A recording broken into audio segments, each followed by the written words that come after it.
That is going to sound strange when I first say it, so I want to give you a moment to lean in before I tell you, because the plain truth of what is happening inside you right now is something most people never hear until late in life, and once you hear it, you cannot unhear it, and your kitchen will never look quite the same way again. Living inside your gut right now, this minute, as you sit listening to my voice, there is an entire neighborhood of microscopic life, billions upon billions of them. They outnumber the cells you call your own. They are not a sickness. They are not an invasion. They are not a parasite you picked up somewhere.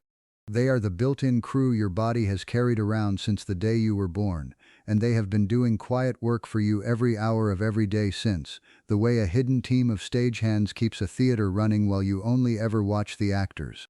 They break down the parts of food you cannot digest alone. They manufacture things you need that your body cannot manufacture for itself. They crowd out the harmful kinds so the harmful kinds cannot settle in. And they seal and feed the wall of your gut, which is the single most important border your body has between the inside of your digestion and the rest of you, more important than skin, more important than any wall you have ever noticed. They are not guests, they are partners. And the only wage they ask for in return is to be fed. Before I lay out what I have come here to lay out, let me tell you one small thing about why I am standing here in the first place, because it will make the rest of what I say land differently than it would otherwise.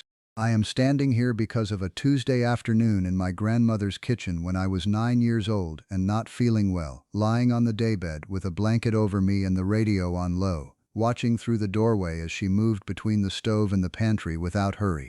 She poured warm broth into a mug that had a chip on the rim and set it on the small table beside my head. She set a dish of plain kraut beside a slice of dense brown bread. She poured a small glass of soured milk and told me to sip, not gulp, and to finish the broth first. I did. By Wednesday morning I felt like myself again. She did not once use the word microbe. She did not once use the word probiotic. She did not once use the word immune, or gut, or inflammation. She simply set the foods that had been set on her mother's table and her mother's mother's table, and she trusted them. The reason I am here is because it took me 40 more years to learn what she already knew that Tuesday, and what I want to do today is hand it to you in less time than it took me. Today I want to lay out 6 plain, proven ways to feed that inner world the way it wants to be fed. These are not the ways of a lab. They are the same habits the old kitchens kept without ever knowing the science. They are also the habits that the modern kitchen has quietly abandoned in the last 60 years, and the abandonment is the reason you feel the way you feel. My name is Marin Halverson, and before I go further, let me say this clearly, and let me say it twice, once here and once at the end. I am not a medical professional. Nothing in this video is a treatment for any illness. I am talking about everyday eating and everyday choices, nothing more. If you have real, lasting, troubling symptoms in your gut, ongoing pain you cannot explain, blood you did not expect to see, a change in how things work that will not pass, that is a matter for the doctor who knows your case. And if you are under anyone's care right now, including my own attending physician, Dr. John, you take what I say here to him before you change a thing in your routine. The same caution at the close, in the same plain words. Now let's get into the 6. I want to lay them out one at a time, plainly the way I would lay them out across a kitchen table, with one of my own children sitting across from me. Way 1. Eat 30 different plants a week, not 3. Count, honestly tonight, how many different kinds of plants go onto your plate across a single meal. If the answer is 2, or 3, or the same tired rotation of broccoli, of carrot, of the same kind of lettuce every week, you are starving your inner neighborhood without realizing it. The plain biological truth is this. Each different species of microbe prefers different plant chemicals as its food. The ones that love the sulfur compounds in an onion cannot do the work of the ones that love the polyphenols in the skin of an apple. The ones that live on the soluble fiber of an oat cannot do the work of the ones that live on the resistant starch of a cooled potato. The wider the variety of plants you eat, the more different trades you keep on payroll inside your gut. The narrower your plate, the more tradespeople leave for lack of work, and the fewer remain to do the jobs you need. It is as plain as running a small town. If you only hire one trade, you go without the others when trouble shows up. Aim for 30 different plants across a rolling week. That includes your herbs, that includes your spices, that includes the garlic clove you crush into the pot and the splash of vinegar and the walnut you scatter over the salad. A pot of lentil soup made with cumin, coriander, turmeric, garlic, onion, tomato, carrot and spinach is 9 plants in one bowl, and you are not even trying. The grandmother of this kitchen did not know this science.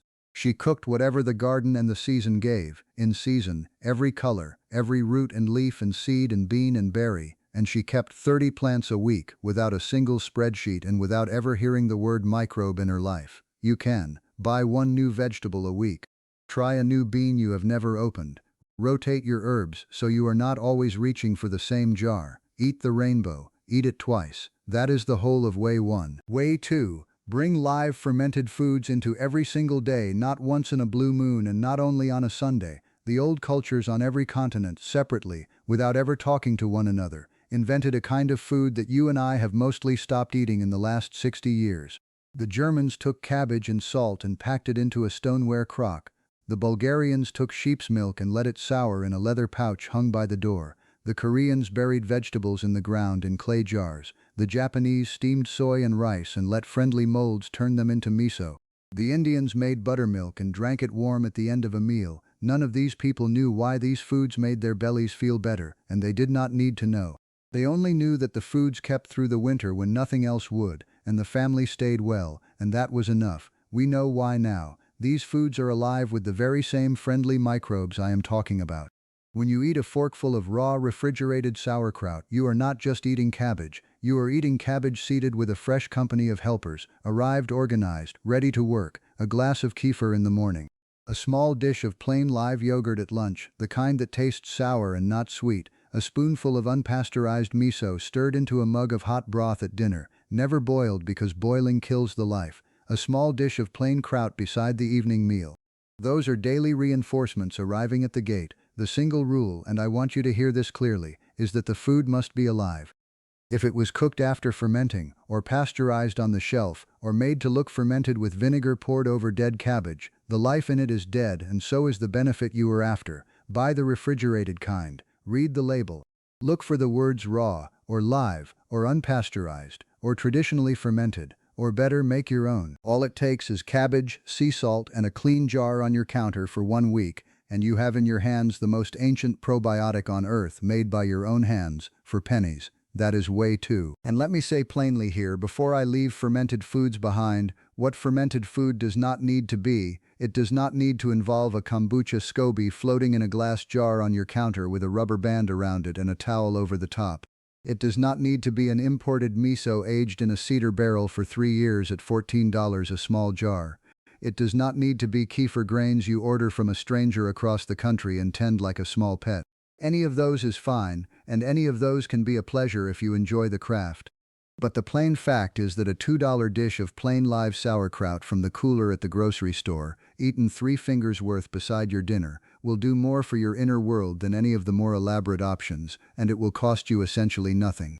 The grandmother of this kitchen did not have a SCOBY. She had a crock, and a cabbage, and salt, and a board game to wait out the week. You do not need more than that. You need the old and the live, and you need it daily. Way 3. Slowly, week by week, retire the soft, refined, manufactured stuff that was always their food. I have talked about what to add. Now let me talk plainly about what to take away, because both ends of the bargain matter, and most of us have been focusing on the add side for years without ever touching the takeaway side.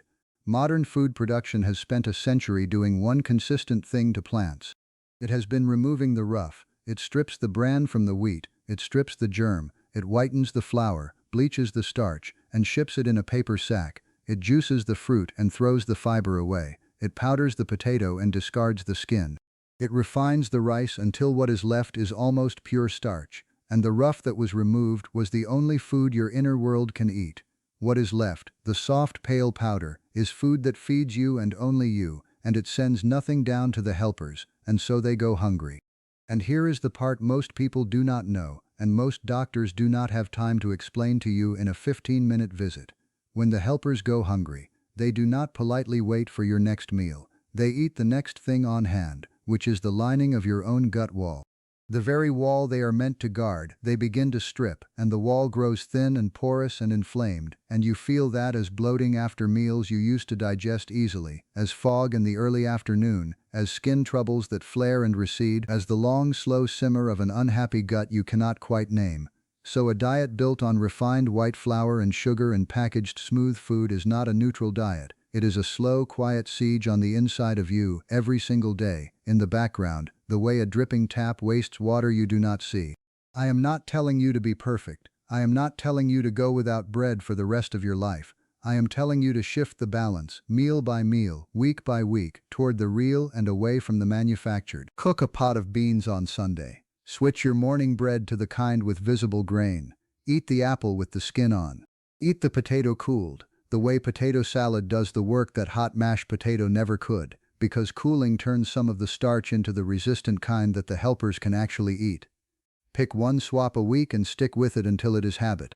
That is way 3, and it is the same change as way 2, just seen from the opposite side of the plate. Way 4, feed the wall itself with the slow, gentle, old foods it was built to receive. The wall of your gut is not a fence, it is living tissue, and it is rebuilding itself every few days, and the building blocks of that rebuild come straight out of the food you eat. The old kitchens understood this without ever naming it. They simmered bones all night into broth on the back of the stove, the smell filling the house by morning. They made stock from chicken feet and knuckles and fish heads. They drank it warm in the morning when someone was feeling low. They fed it to children coming back from a fever by the cup throughout the day. They put collagen-rich cuts into the slow cooker and let the connective tissue melt down into something soft that old people without teeth could still eat and absorb. Now we know what they were doing. They were delivering the exact amino acids, glycine and proline and glutamine, that the gut lining uses to patch itself, and they were doing it in a form the body could absorb and put to work at once, without needing to break it down further. You do not need an elaborate plan. You do not need a course or a kit, a mug of homemade bone broth 3 or 4 mornings a week, sipped slowly while the day begins, a pot of slow-cooked stew on the weekend with the skin and cartilage left in, which is where the goodness lives and which is what we have been trained to throw away. A small dish of gelatin set with fruit juice as a treat for the family on a hot afternoon.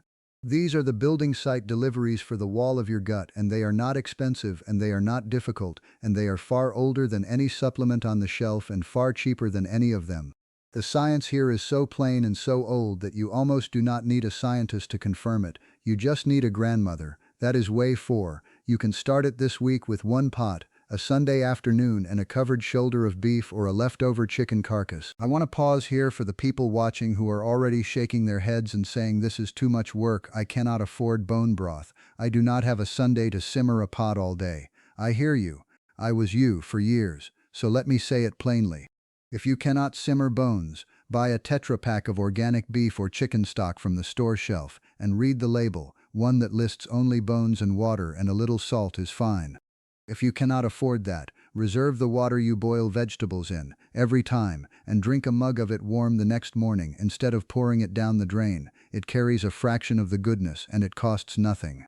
If you cannot do stew, buy a rotisserie chicken and eat the skin and pick the soft cartilage off the bones, the way my children do off the carcass at the table, and use the carcass for a 1-hour simmer the next day. The goal is not a perfect pot. The goal is to send the wall its raw materials more often than you have been sending them. And there is no single correct way to do that, and there is no shame in the cheaper version. The expensive version is not morally superior to the cheap one. The expensive version is just more convenient. Convenience is allowed, convenience is welcome, but the rule is the rule. Send the broth, in some form, more often. Way 5. Pour the deep-colored plant medicines into the day, every day, the way the old orchard keepers poured cider into the autumn routine. There is a class of plant chemicals you have probably heard about in connection with the heart, and that turns out to be the very same advice as the advice for your gut, because the wall of your gut and the lining of your arteries are made of similar living tissue and are fed by similar small molecules. They are called polyphenols, and they live in the deep-colored skins and seeds and leaves of plants, the parts of the plant the old kitchens never wasted because they did not know how to, the blue in blueberries, the dark in blackberries, the ruby in pomegranate arils, the green in matcha, the velvet in cocoa, the gold in cold-pressed olive oil, the purple in the skin of an eggplant, the red in the skin of a roasted peanut. Polyphenols do 2 jobs at once that matter here. First, most of them cannot be absorbed in your small intestine, the upper stretch of the gut. They travel on down to where the bacteria live in the lower gut, and the bacteria break them into smaller molecules, and those smaller molecules are absorbed and they calm inflammation throughout the body, including in the wall of your gut, which is exactly where the trouble starts when things go wrong. Second, while the bacteria are doing that, pick helpful species and crowd out unhelpful ones, which is the same bargain I have been describing in different language for the last several minutes.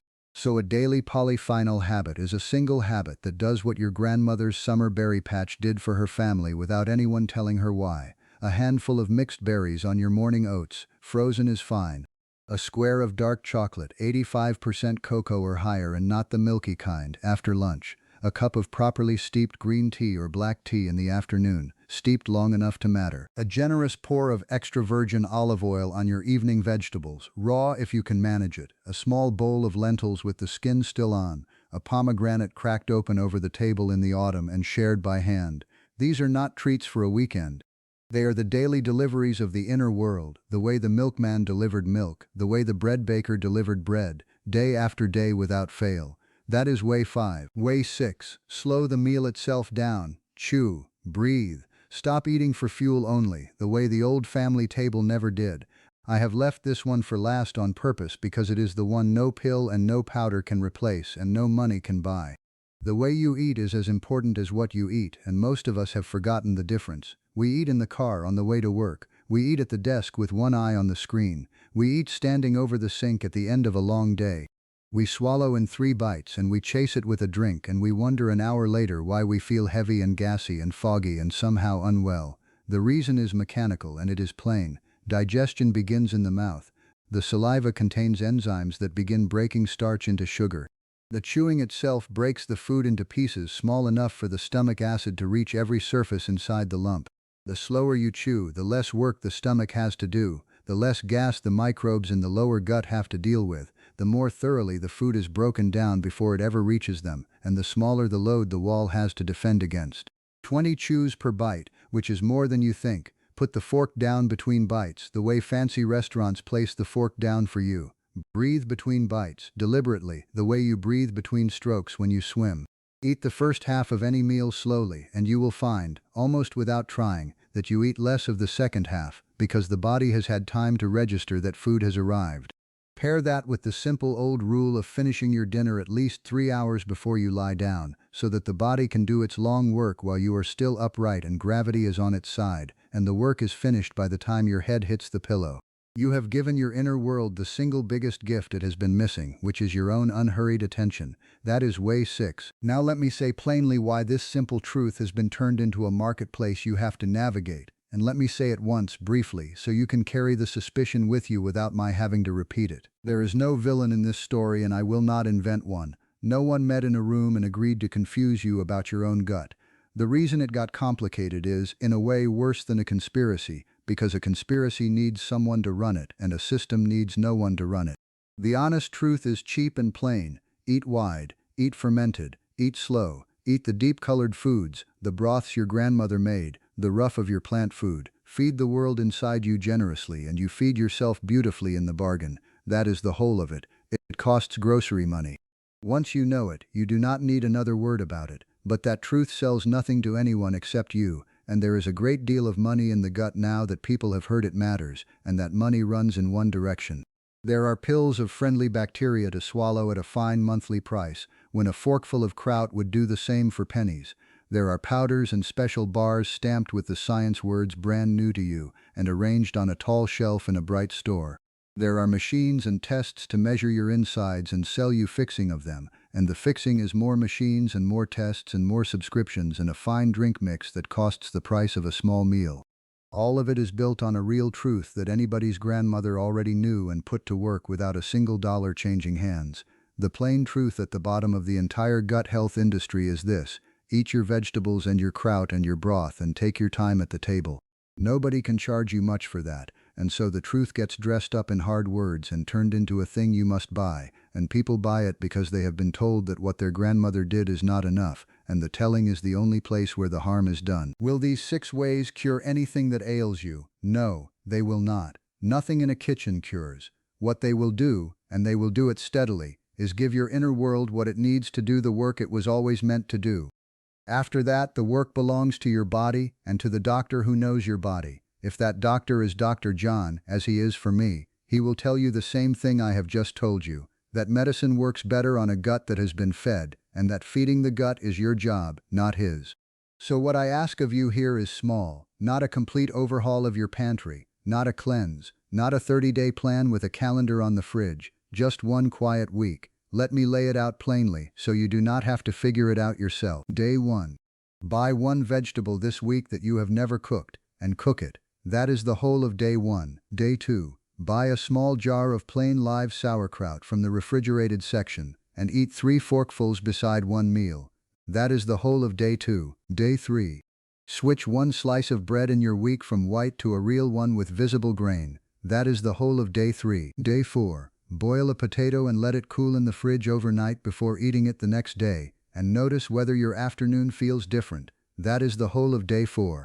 Day 5. Make or buy 1 mug of broth, and drink it warm in the morning like my grandmother did when I was 9. That is the whole of day 5. Day 6. Eat 1 handful of berries, and drink 1 cup of tea, and pour 1 puddle of olive oil over your evening plate. That is the whole of day 6.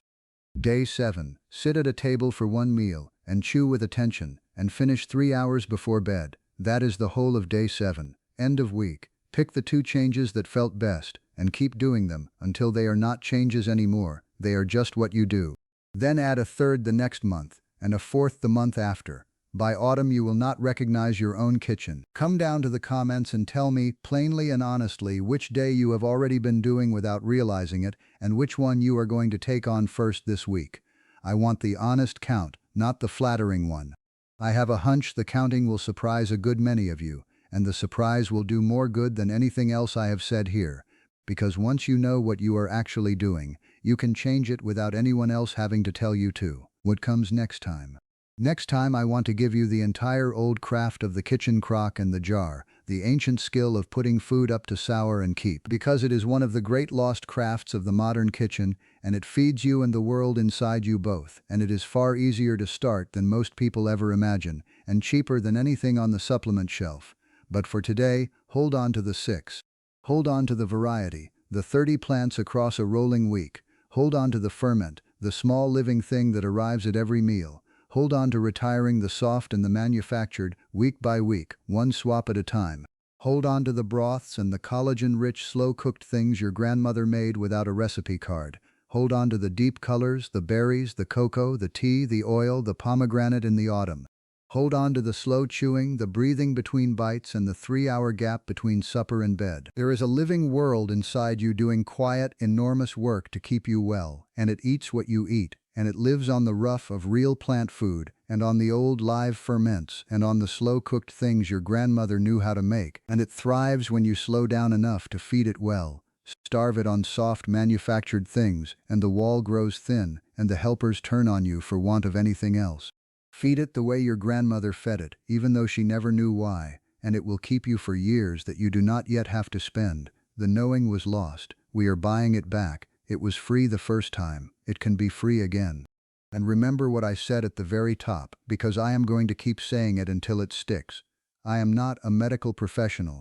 Real lasting trouble in your gut, ongoing pain you cannot explain, blood you did not expect to see, a change that will not pass. Those are matters for your doctor, and if that doctor is Dr. John, as he is for me, you take what I have said here